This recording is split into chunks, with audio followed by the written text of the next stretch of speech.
예, 오늘은 잠언 3장 11절에서 13절 지혜와 행복입니다. 지혜와 행복. 잠언 3장 13절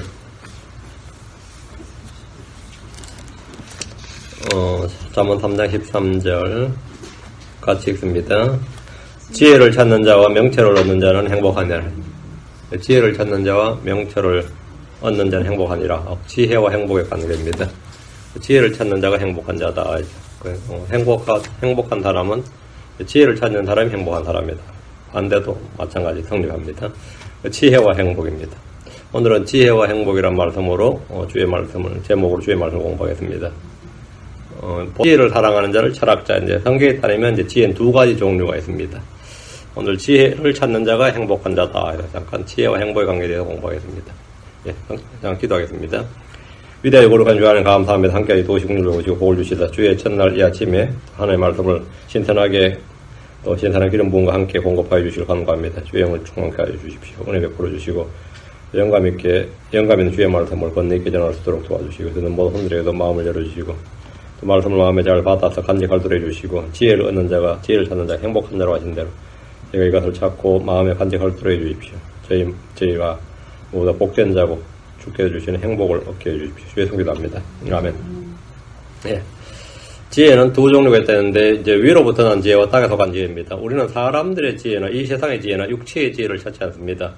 마귀에서 난 지혜나 이 땅에서 난 지혜를 찾지 않습니다. 우리가 찾는 지혜는 하나님의 지혜, 위로부터 난 지혜입니다. 이 행복은 이 지혜와 관련이 있습니다. 행복은 위로부터 난 지혜, 하나님의 지혜와 관련이 있습니다. 잠언에는 이 지혜를 찾는 자, 이 지혜를 간직한 자가 행복한 자라고 말합니다. 여러분은 이런 지혜를 받았는가 한번 점검해 보시기 바랍니다. 우리 잠언 3장 13절에 보면 지혜를 찾는 자와 명철을 얻는 자는 행복한 원이 있고 18절에 지혜는 그것을 붙잡는 자들의 생명나무니 그것을 간직하는 자는 다 행복하도다. 그것을 간직하는 자는 행복하도다. 지혜와 행복의 관계를 딱 밝혀두고 있습니다. 이 지혜는 뭐냐? 위로부터 난 지혜, 하느님의 지혜란 뭐냐? 위로부터 오신 분, 위로부터 나신 분, 예수 그리스도입니다. 고린도서 1장 24절에 부르심을 받은 자들에게는 유대인들에게나 그리스인들에게나 그리스도는 하나님의 권능이시오 하나님의 지혜이시니라. 그리스도는 하나님의 지혜이시니라. 이 지혜를 얻는 자, 이 지혜를 간직한 자가 행복한 자니라 이 말입니다. 여러분은 행복한 자 되려면 이 지혜를 얻는 자, 간직한 자가 되어야 됩니다. 여러분 마음속에 예수를 속에 있어야 됩니다. 예수 그리스도 안에는 지혜와 지식의 모든 보화가 감추어져 있습니다. 성경 말하기를 고린도서 2장 7절에 다만 우리는 신비 속에는 하나님의 지혜고 감추어진 지혜를 말하노니 이 지혜는 하나님께서 우리 영광을 세상이 생기기 전에 정하신 것이라. 예수 그리스도가 바로 이 지혜다 이 말이야. 하나님께서 세상이 생기기 전에 정하신 것이다. 그리스도가 하나님의 감추어진 지혜, 신비 속에 있는 지혜입니다. 주를 알고 믿는 크리스천들은 참된 지혜를 소유한 자들로서 행복한 자들입니다. 크리스천들은 복된 자들입니다. 하나님 우리에게 그리스도를 통해 하늘에 속한 모든 영적인 복으로 복을 주셨습니다. 에베소서 1장 3절에 하나님과 우리 주 예수 그리스도의 아버지를 찬송하려다 그분께서 그리스도 안에서 하늘에 저소들에 있는 모든 영적인 복으로 우리에게 복을 주셨으니 여러분 자신의 행복한 자라는 사실을 알고 있습니까?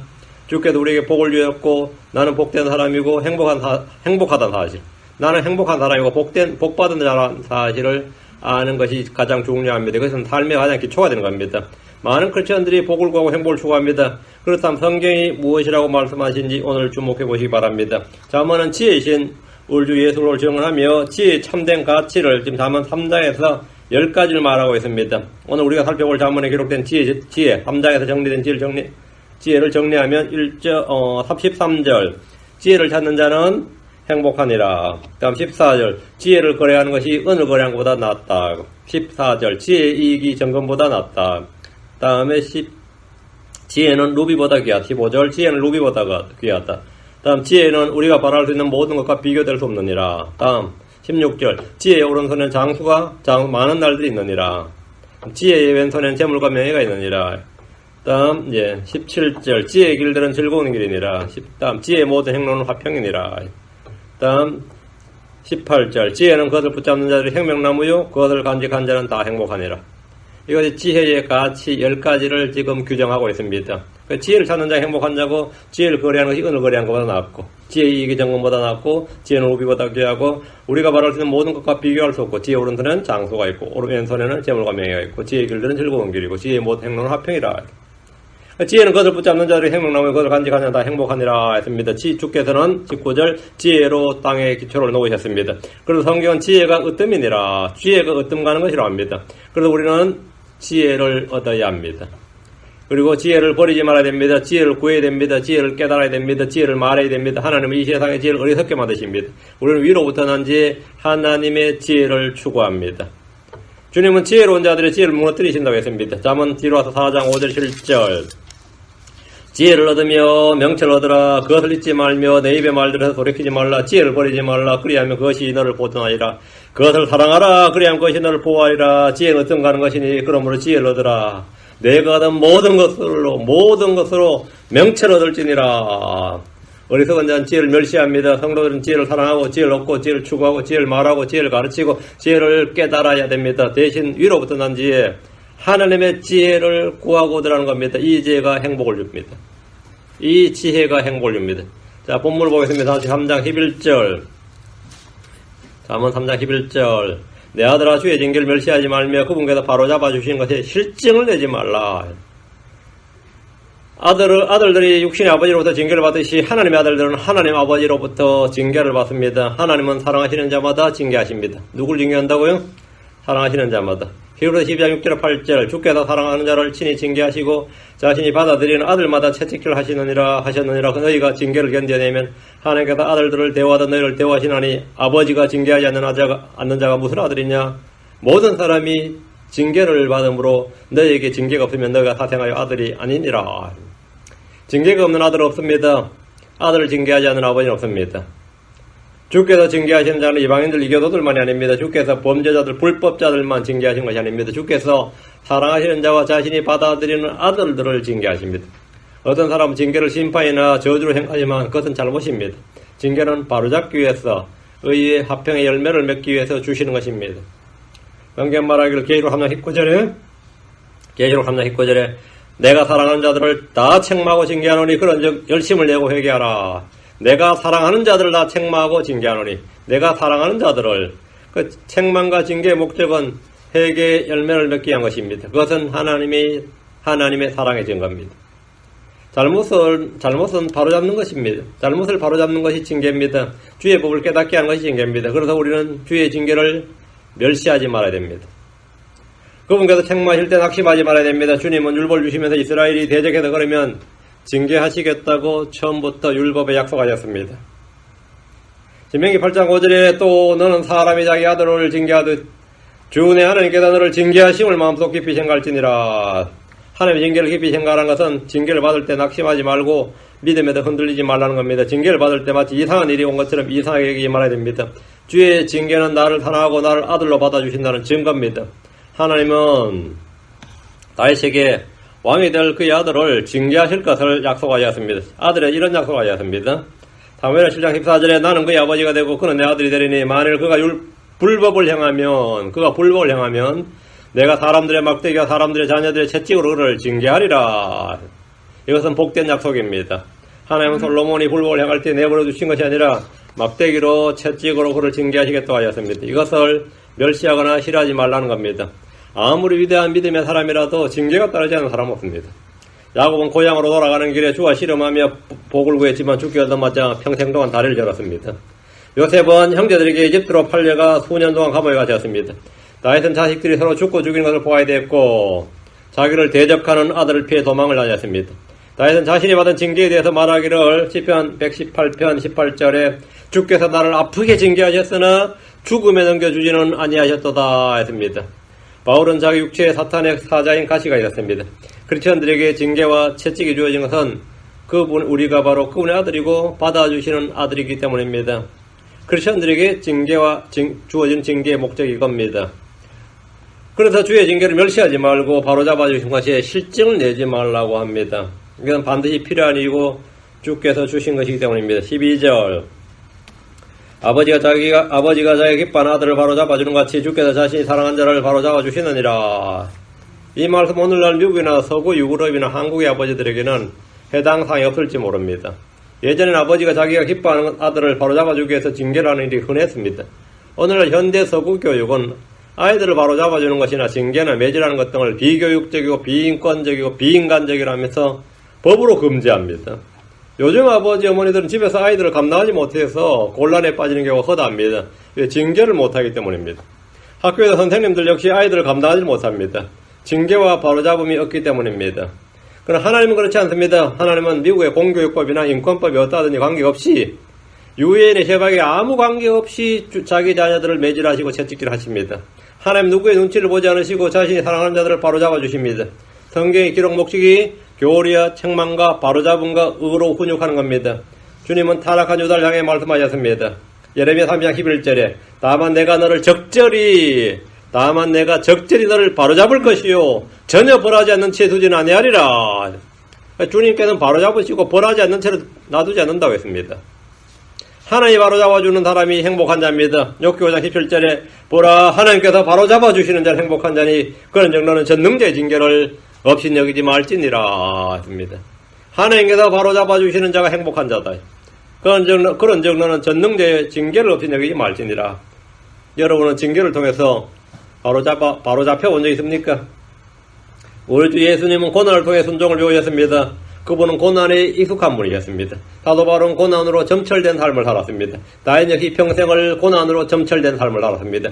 다윗은 왕이 된 후에 아들 셋을 잃었는데 하나는 자기 죄로 태어난 뒤 며칠 만에 죽었습니다.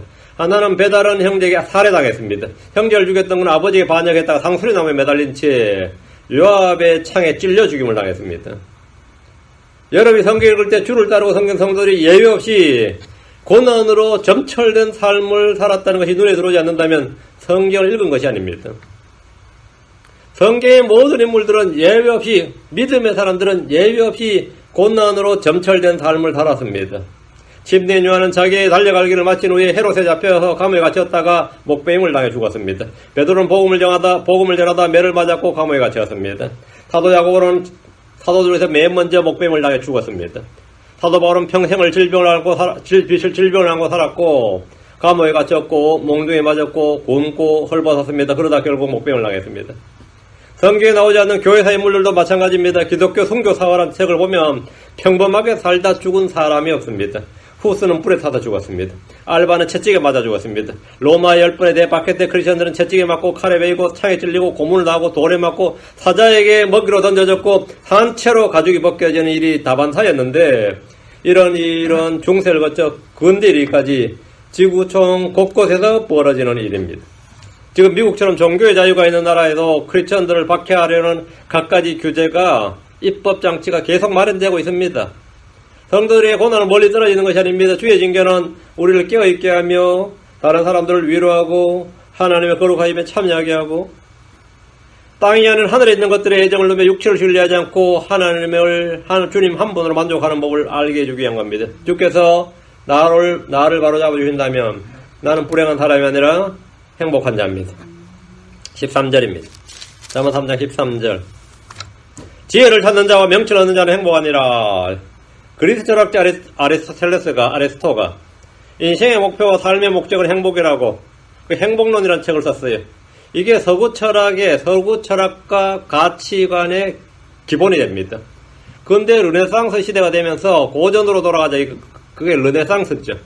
문예 부흥이라고 하죠. 그게 고전으로 돌아가자야 돼. 고전으로 돌아가자는 말은 이 기독교를 버리고 그 플라토나 소크라테스나 이 아리스토텔레스의 철학으로 돌아가자 이 말이.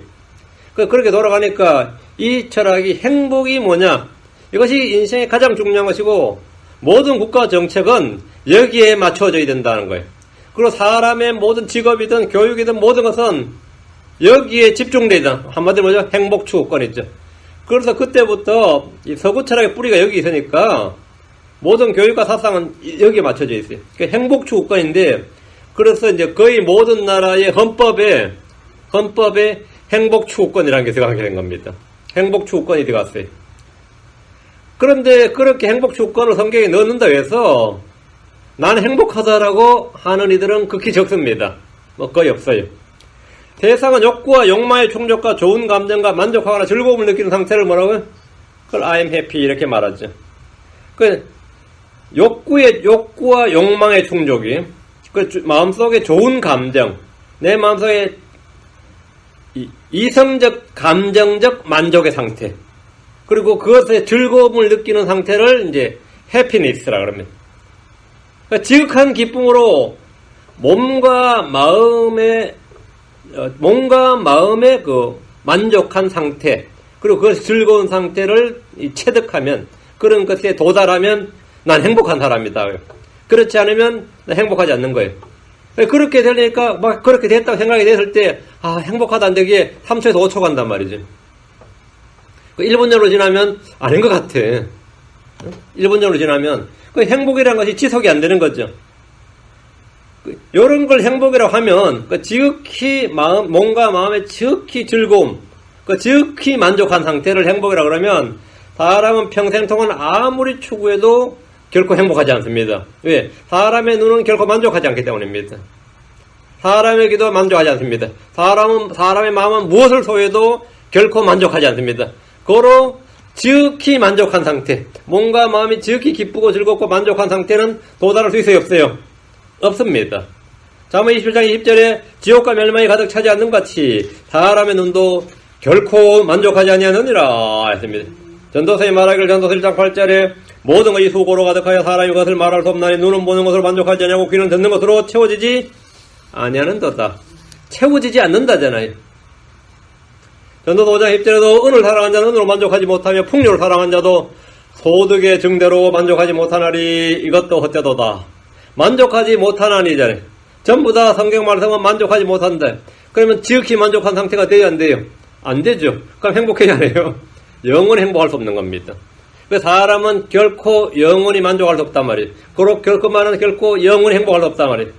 결국 사람은 무엇을 소유하는 것으로 만족할 수 없습니다. 성경이 말하는 행복은 사람이 자기가 원하는 것을 다 가진 사람, 자기가 원하는 걸 다 가진 사람, 원하는 것을 다 성취한 사람이 아닙니다. 사람이 무엇을 얻어야 행복하냐? 내 안에 위로부터 난 지혜를 얻어야 행복합니다. 다른 거 다 소유하지 않아도 위로부터 난 지혜를 얻는 자는 그 사람이 뭐라고요? 행복한 자니라. 위로부터 난 지혜를 찾은 사람이 행복한 사람입니다. 하나님 주신 선물인 예수 그리스도를 소유하고 간직해야 됩니다. 하나님 주신 성령을 소유해야 됩니다. 모든 것보다 크시고 우리 마음보다 더 크신 하나님이 내 안에 있기 전까지 우리는 결코 만족할 수가 없고 행복할 수가 없습니다. 다시 3절 지혜를 찾는 자와 명철을 얻는 자는 행복하니라. 성경이 말하는 행복한 사람은 이런 지혜를 찾는 자, 명철을 얻는 자입니다. 예수로는 하나님의 지혜입니다. 창세전부터 감추어진 신비 속에 있는 하나님의 지혜, 위로부터 난 지혜입니다. 그리스도 안에는 지식과 지혜의 모든 부하가 감추어져 있습니다. 지혜를 찾는 자란 예수를 찾고 그분 안에 있는 것들을 찾는 사람들이란 말입니다. 여러분이 그리스도를 추구하고 그분을 찾는다면 여러분은 행복한 사람입니다. 나의 은행 잔고에 돈이 전혀 없고 늙어서 받을 연금이나 보험이 없고 좋은 남편이나 아내나 없고 자식들이 없다 해도 주 예수를 찾았다면 그는 행복한 사람입니다. 모세는 죽기 전에 이스라엘 축복하면서 신명기 33장 29절 모압 땅에 거기서 외친 1장 설교가 있어요. 그게 신명기 33장이에요. 오 이스라엘이여 너는 행복한 자로다. 오 주께서 구원하신 백성이여 누가 너와 같으리요. 그분은 너를 돕는 방패시요 내 뛰어남의 칼이시로다. 내 원수들이 내게 거짓말한 자로 드러나리니 내가 그들의 높은 곳들을 밟으리라. 이스라엘이여 너는 행복한 자로다. 너는 행복한 자로다. 이스라엘은 행복한 자들이었습니까? 출애굽기에 보면 광야에서 이스라엘은 전혀 행복해하지 않았습니다. 주께서 그들을 크고 무서운 광야, 불뱀과 정갈과 가뭄이 있고 물이 없는 땅을 지나가게 하셨습니다. 그들은 광야에서 먹을 것과 마실 것이 없어서 불평했습니다. 그들은 조금도 행복해 보이지 않았습니다. 그들은 집도 없고 전토도 없었고 우물도 없었습니다. 그들은 대학도 없었고 마켓도 없었습니다. 그들은 광야에 있었습니다. 거기는 불뱀이 있고 가뭄이 있고 갈증이 있었던 곳입니다. 그래서 너는 행복한 자로다 하면 어떻게 된 거죠? 행복한 자로다. 그들이 행복한 자란 것은 주께서 구원하신 백성이고 주께서 돕는 백성이고 그들이 원수들을 밟을 것이기 때문입니다. 시편 144편 15절에 그러한 처지에 있는 백성 그 백성은 행복하니 참으로 자기 하나님으로 삼는 주를 자기 하나님으로 삼는 그 백성은 행복하나이다. 주를 자기 하나님으로 삼는 사람은 행복합니다. 정부는 국민에게 어떤 행복도 주지 않습니다. 어떤 연구기관도 어떤 기관도 말이죠. 어떤 학교도 여러분에게 행복을 제공하지 않습니다. 행복은 사회복지관이 주는 것이 아닙니다. 우리는 통치자를 신뢰하지 않습니다. 우리는 사람을 신뢰하지 않습니다. 그들에게 어떤 행복도 구하지 않습니다. 행복해지고 싶다면 주로 일자기 하나님을 삼고 그분의 백성, 그분의 자녀가 되면 충분합니다. 성경은 누가 행복한 자인지 알려줍니다. 여러분 자신이 행복한 자인지 불행한 자인지 판단해 보십시오. 행복한 사람이 불행하다고 울상을 하고 불평하고 괴로운 가운데 산다면 그보다 더 황당한 일도 없습니다. 자, 행복한 사람은 누군가? 행복한 사람은 누군가? 첫째, 주의 말씀을 듣는 사람. 주의 지혜를 듣는 사람은 행복한 자입니다. 시바의 왕은 솔로몬의 지혜를 듣고 이렇게 말했습니다. 열왕기상 10장 8절. 당신의 사람들은 행복하도다. 당신의 이 신하들은 행복하도다. 그들이 항상 당신 앞에 서서 당신의 지혜를 듣는도다. 우리는 솔로몬보다 더 크신 예수 그리스도의 복음을 듣고 있습니다. 그분의 말씀을 듣고 묵상합니다. 그렇다면 우리는 행복한 자입니다. 누가 행복한 자이냐? 전능자께서 바로잡아주신 자가 행복한 자입니다. 욥기 5장 17절에 보라 하나님께서 바로잡아주신 자는 행복한 자니라. 그런즉 너는 전능자의 징계를 없이 여기지 말지니라. 하나님께서 나의 소원을 누려주신 것도 복된 일이지만 나의 잘못된 욕구를 바로잡아주고 억제해주고 절제시켜주고 그걸 금지시키는 것, 못하게 하는 것도 그건 더 큰 복입니다. 주께서 나를 진리의 틀, 교리의 틀에 넣어서 바로잡아주시는 것은 큰 은혜입니다. 나의 잘못과 죄에 대해서 꾸짖지 않고 주께서 버려두지 않으시고 바로잡아주신다면 나는 행복한 사람입니다. 누가 나를 바로잡아줄 수 있는가요? 여러분도 나이가 들면 자식도 바로잡아줄 수가 없습니다. 처음에 그것도 뭐 품 안의 자식이라고 그러지 나이 들면 이제 어떻게 할 수도 없어요. 근데 누가 나를 바로잡아줄 수 있어요? 누가 나를 바로잡아줄 수 있어요? 남편들은 좀 나은가? 옆에 마누라가 있었어. 계속 뭐라 그러면? 그럼 누가 바로잡아주냐? 바로잡아주는 자. 하나님께서 바로잡아주시는 자. 하나님께서 바로잡아주신 자가 행복한 자니라. 하나님께서 바로잡아주신 자가. 그러니 사람들은 말하기를 행복은 마음속에 있는 것이라 그럽니다. 행복 마음속에. 우리도 지금은 목사님 되셨는데 윤한기 씨라고 있어요. 그 사람의 제일 대표곡이 난 행복합니다 였어요. 난 행복합니다. 기억나세요? 뭐가 행복한 거예요? 전능자의 징계를 없이 여기지 말라. 하나님께서 바로잡아주신 자가 행복한 자니라. 하나님의 지혜를 듣는 자가 행복한 사람입니다. 그렇지 않고 행복하다고 아무리 외쳐도 그거는 행복하고 싶다는 절규에 불과합니다. 자기의 마음과 생각과 이상에서 지극히 기쁨과 즐거움을 누리고 싶은 그리고 만족한 상태를 갖고 싶은 그 욕구의 절규에 그런 욕망의 분출이지 행복하지 않단 말이지. 그 행복합니다는 말 하루에 100번씩 하면 정말 행복해지느냐? 행복해지지 않습니다. 행복은 마음속에 있는 것이 아닙니다. 행복은 어디 있어요? 행복은 마음속에 있는 거 아닙니다. 행복은 소소한 일상 속에 있는 거 아닙니다. 행복은 하나님과의 관계성 속에 있습니다. 행복은 하나님과의 관계성 속에 있어요. 하나님 없이는 행복이 없습니다. 하나님 없이는 행복이 없습니다. 주 하나님을 자기의 도움으로 삼고 소망을 두는 자가 행복한 자입니다. 시편 146편 5절 야곱의 하나님을 자기의 도움으로 삼으며 주 자기 하나님께 소망을 두는 자는 행복하도다. 하나님 없이는 행복이 없다. 하나님 없이는 행복이 없다. 하나님 없이 그냥 내 마음속에 뭐 이것이 행복이려니 하면 그게 행복이 아니다 이 말이죠. 하나님 나의 도움입니까? 그래 행복한 사람입니다. 하나님께 나의 소망을 두고 있습니까? 행복한 자입니다. 행복은 내 마음속에 존재하는 것이 아닙니다. 우리 일상 속에 존재하는 게 아닙니다. 행복은 사람들 속에 있는 것이 아닙니다. 행복은 주께 있고 주께서 행하신 일과 그분의 말씀 속에 있습니다. 지혜를 찾는 자가 행복한 자입니다. 그리스도 안에 나의 소망을 두는 사람, 그분 안에서 지혜와 지식의 모든 보화를 발견하는 사람, 그 사람이 행복한 사람이 지혜를 찾는 자, 것을 간직한 자가 행복하니라. 크리스천들의 행복 지침과 행복의 비결이 바로 이겁니다. 잠언 3장 13절 18절 잠언 3장 13절 지혜를 찾는 자와 명철을 얻는 자는 행복하니라. 18절 지혜는 그것을 붙잡는 자들의 생명나무니 그것을 간직하는 자는 다 행복하도다. 다 행복하도다. 이 지혜는 학문이나 철학이나 교육을 통해서 얻는 것이 아닙니다. 이것은 학자들의 논문에서 나오는 것이 아닙니다. 그런 지혜를 말한 것이 아닙니다. 하나님의 지혜, 위로부터 난 지혜를 구해야 됩니다. 종교적인 지혜나 철학자들의 지혜가 아닙니다. 하나님의 지혜여야 됩니다. 하나님 후히 주시고 꾸짖지 않으신다고 말씀하셨습니다. 이 지혜를 구하셔야 됩니다. 그럼 여러분은 행복한 사람입니까? 행복을 누리고 싶다.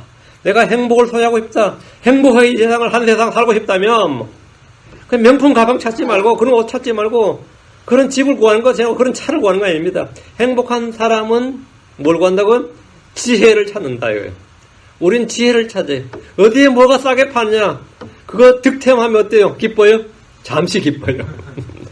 아, 이게 10,000불짜리인데, 예를 들어 5,000불에 샀다, 어때요? 한참 행복할 거야, 아마. 지극한 마음에 뭐죠? 만족과 기쁨이 있는 거예요. 근데 그 쓰지도 않아요. 이사 갈 때 나타나, 그게. 그때 그렇게 기뻤는데 하면서, 이거 추억의 물건이라고, 막 이러 옛날에 이거 구하려고 얼마나. 저도 어떤 사람이, 워싱턴에 뭐 시애틀이나 그쪽에 세금이 캘리포니아가 싸다나 없다나 해가지고, 명품 가방 하러 그까지 가는 거예요. 시애틀까지.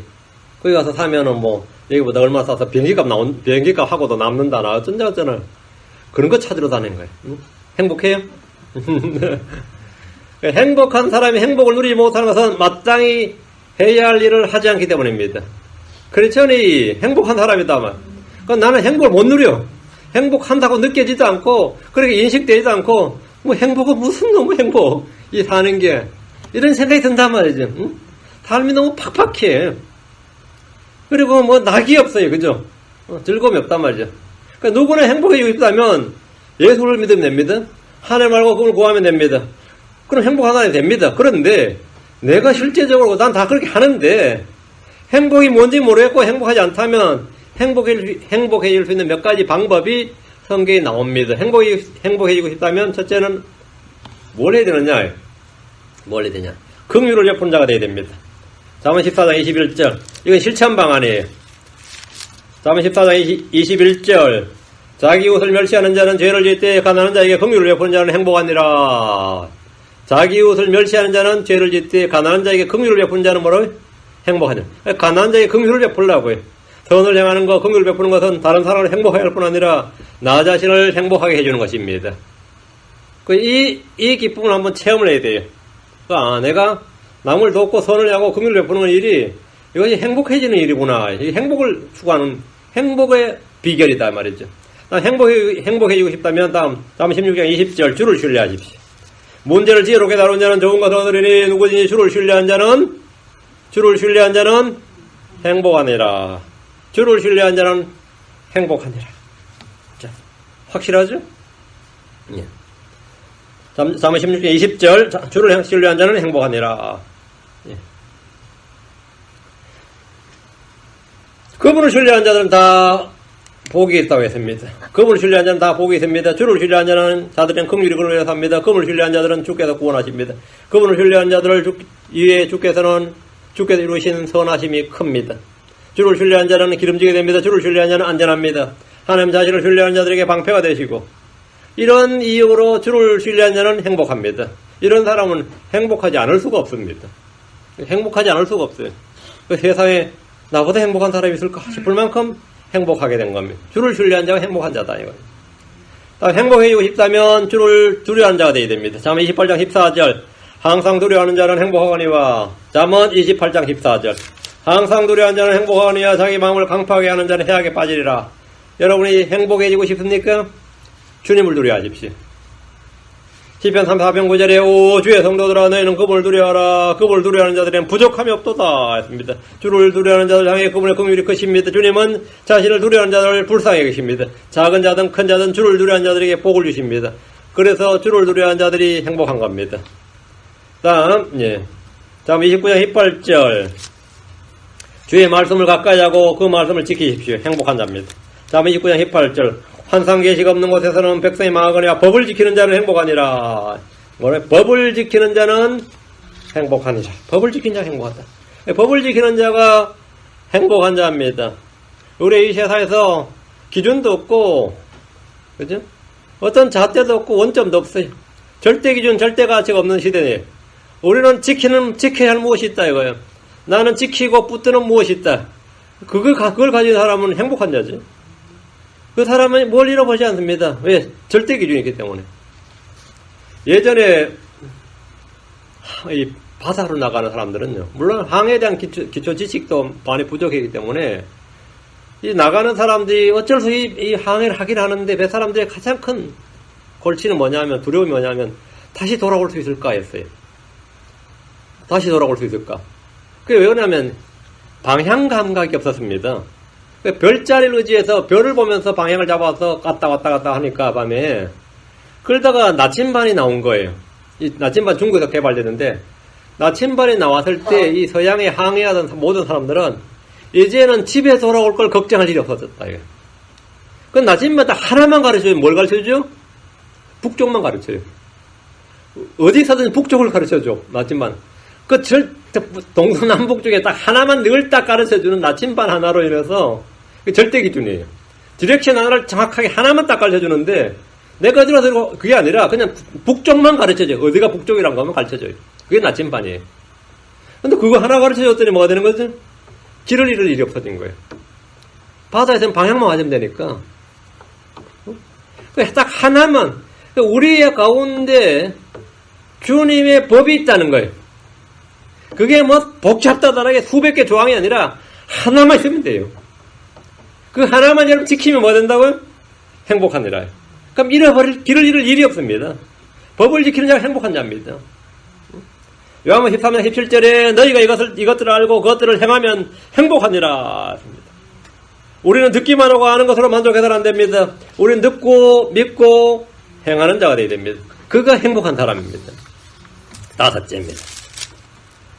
로마서로 10편으로 신약으로 와서 로마 14장 22절 자기를 정죄하지 않는 자는 행복한 자입니다. 내게 믿음이 있느냐 그것을 하나님 앞에서 내 자신을 가지고 있으라. 자기가 허용하는 것으로 인해 자기를 정죄하지 아니하는 자는 행복하도다. 자기를 정죄하지 않는 자는 행복하도다. 내 마음이 나를 정죄하지 않는다면 그는 담대함을 얻게 됩니다. 이것은 신앙 양심에 관한 것입니다. 우리 안에 선한 마음, 순수한 양심이 있다면 우리 마음이 우리를 정죄하지 않을 겁니다. 우리가 주를 신뢰하고 주를 누려하고 주의 법을 지키는 자라면 우리가 우리 자신을 정죄하지 않을 겁니다. 우리가 하는 일이나 말로 자신을 정죄하지 않을 것이다 이 말입니다. 요한일서 3장 20절과 21절에 만일 우리 마음이 우리를 정죄한다면 하나님 우리 마음보다 크시고 모든 것을 아시느니라. 사랑하는 자들아 만일 우리 마음이 우리를 정죄하지 아니한다면 우리가 하나님을 향해 확신을 갖고 있습니다. 우리가 우리 마음을 정죄하지 않는다면 그 말은 선한 마음과 선한 양심을 선한 마음과 순수한 양심을 가지라 이 말입니다. 주 앞에서 죄를 짓지 말고 의를 행하라는 거예요. 그러면 그 사람은 행복한 자입니다. 양심에 거리낌이 없다요. 그러면 행복한 자죠. 다음 야고보서 5장 1절 참는 자들은 행복한 자입니다. 참는 자들은 행복한 자다. 야고보서 5장 1절 보라 참는 자들 우리가 행복한 자로 여기나니 너희가 욥의 인내를 들었고 주께서 주신 결말을 보았거니와 주께서는 지극히 동정심이 많으시며 친절한 긍휼을 베푸는 분이시니라. 참는 자들 우리가 뭐라고 행복한 자로 여기나니 참는 자를 행복한 자 맞아요? 인내로 주의 말씀과 약속을 참고 기다리는 사람이 행복한 사람입니다. 고난을 참는 것, 징계를 견디는 사람 역시 행복한 사람입니다. 사랑은 모든 것을 참고 모든 것을 견딥니다. 참는 자, 견딘 자는 불행한 자가 아니라 행복한 사람입니다. 여러분이 지금 누구에 대해 무엇에 대해 오래 참고 견디고 있다면 주께 감사하십시오. 여러분은 행복한 사람입니다. 이제 행복한 사람인데 행복을 모르고 사는 게 문제입니다. 지금 행복한 사람들이 행복을 모르고 사는 게 문제. 다음 베드로 3장 14절 의로 인하여 고난을 당하면 행복한 자입니다. 베드로 3장 14절 그러나 너희가 의로 인하여 고난을 당하면 행복한 자니 그들이 두렵게 하는 것을 무서워하지 말고 불안해하지도 말며 너희가 의로 인하여 고난을 당하면 뭐라 행복한 자니라. 그것은 불행한 거나 저주받은 거 아니면 심판받는 거 아닙니다. 행복한 자입니다. 의로 인하여 고난을 당하거나 비방을 받으면 하늘에서 보상이 큽니다. 아무런 고난이 없는 것이 행복이 아닙니다. 아무런 징계나 바로잡음이 없는 사람이 행복한 사람이 아닙니다. 하나님께서 바로잡아 주시는 사람이 행복한 사람입니다. 징계나 고난과 시험과 단련 등은 행복을 꽃피우는 불쏘시개 같은 겁니다. 여덟 번째입니다.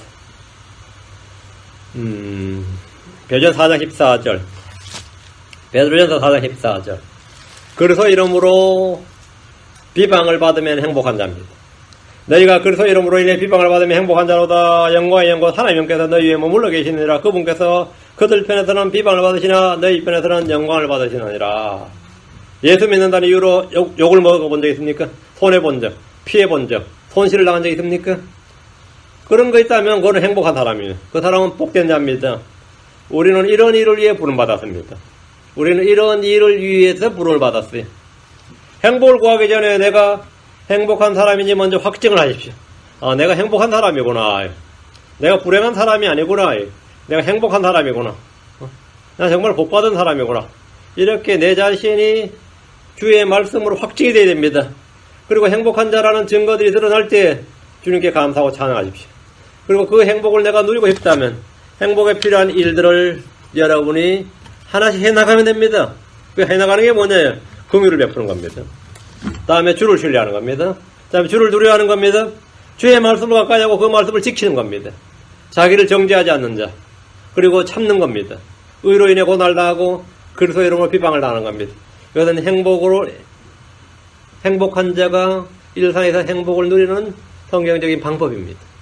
그럼 여러분 스스로 여러분 자신이 내가 참으로 한 인생 참으로 행복하게 살다 간다. 이렇게 스스로 알 수 있습니다. 그런 사람이 바로 혼의 기름짐을 느끼는 사람. 그걸 직접 체험하는 사람들입니다. 너무 일상에서 뭐가 일 잘 안 된다고 뽀르퉁해하지 말고 무슨 내가 무슨 행복하다고 앞에서 저러냐 그런 게 아닙니다. 성경적으로 행복해야 됩니다. 여러분 성경을 가지고 성경에서 말하는 행복을 소유하면 됩니다. 세상이 말하는 행복이 아니라 성경이 말하는 행복, 이 행복에 대한 가치관을 새롭게 딱 정립을 해야 됩니다. 그리고 그것을 여러분이 일상에서 항상 주님 부르신 그날까지 행복한 자로 살기 바랍니다. 기도합시다. 위대하신 우리 주님 안에 감사합니다. 하나님께서 오늘 선포한 말씀에 기름 부어주시고 듣는 모든 헌들에게도 믿음과 잘 결합하게 해주시고 하나님께서 주 하나님을 자기 소망을 삼은 사람들, 주를 신뢰하는 사람들, 주를 두려워하는 자들에게 그런 자들이 행복한 자라고 하신 대로 아버지 하나님 저희가 이 시간 또 주의 지혜 하나님의 지혜를 얻기를 원합니다. 지혜를 찾고 그것을 간직한 자는 다 행복하니라 하였사오니 아버지 하나님께서 이 지혜를 허락하여 주시옵소서. 부족하지 않게 해주시옵소서. 구해 주시고 구제하신 하나님께 구합니다. 아버지 하나님 저희 참으로 지혜로운 자녀들 또 이 세상을 향해서 지혜롭게 걷는 또 지혜로 세월을 아끼는 그런 성도를 되도록 도우시길 간구합니다. 악을 피할 줄 아는 그런 성도를 되도록 인도해 주시고 참으로 행복한 자란 증언을 갖도록 도와주십시오. 감사드리며 주의 성기도합니다. 아멘.